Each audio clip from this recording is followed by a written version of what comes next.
Customer நம்மக்கிட்ட customise பண்ணாத வரைக்கும் நாம் தான் குயின். ஏன்னு பார்த்தீங்கன்னா கஸ்டமர் கஸ்டமைஸ் பண்ணிவிட்டு அவங்க சொல்கிற டிசைன் தான் நம்ம செஞ்சு கொடுக்கணும். அதுவே நாம்ளே டிசைன் பண்ணுறதுனா நம்ம மனசில் இருக்கிற எல்லா டிசைனையும் இறக்கி விட்டுறணும். இல்லைன்னு பார்த்தீங்கன்னா எப்போ அதெல்லாம் கற்றுக்கிறது. அந்த மாதிரி தான் எனக்கு 2 டயர் கேக் ஆர்டர் வந்துருந்துச்சு. 2 டயர் அவங்க கேட்கல, நானாக எடுத்துக்கிட்டேன். அவங்க வந்து செய்ய சொல்லியிருந்தாங்க கேக் 2 கிலோவில்.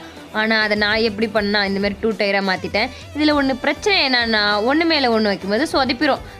தப்பே இல்லாமல் செஞ்சு கொடுத்துடணும். அப்போ தான் ஒரு ஹோம் பேக்கருக்கான அர்த்தம். இல்லைன்னு வந்து பார்த்தீங்கன்னா நம்மளுக்கான மரியாதை போயிடும். இந்த பொண்ணுக்கிட்ட கேட்க கொடுத்து இப்படி சொதப்பிடுச்சு அப்படின்னு பேர் வாங்கிடக்கூடாது. எப்படியாவது இது பூசி முழுகி நாம் வந்துட்டு கேக்கை கிளியராக பண்ணி கொடுத்துடணும். ஃபைனலாக ஸ்ப்ரிங்கிள்ஸ் பட்டர்ஃப்ளைலாம் வச்சுட்டு அழகுக்கே அழகு கூடன்ற மாதிரி இந்த ஹாப்பி பர்த்டே டாப்பர்லாம் வச்சு கேக்கை ஃபினிஷ் பண்ணிட்டேன். பேரில் வந்து சர்ப்ரைஸ், அதனால பேர் வைக்கல. இந்த கேக் எப்படி இருக்குன்னு சொல்லிட்டு கமெண்ட் பண்ணிடுங்க. இன்னொரு வீடியோவில் சந்திக்கலாம். மறக்காமல் என்னோட சேனலை சப்ஸ்கிரைப் பண்ணாதவங்க சப்ஸ்கிரைப் பண்ணிக்கோங்க. பாய்.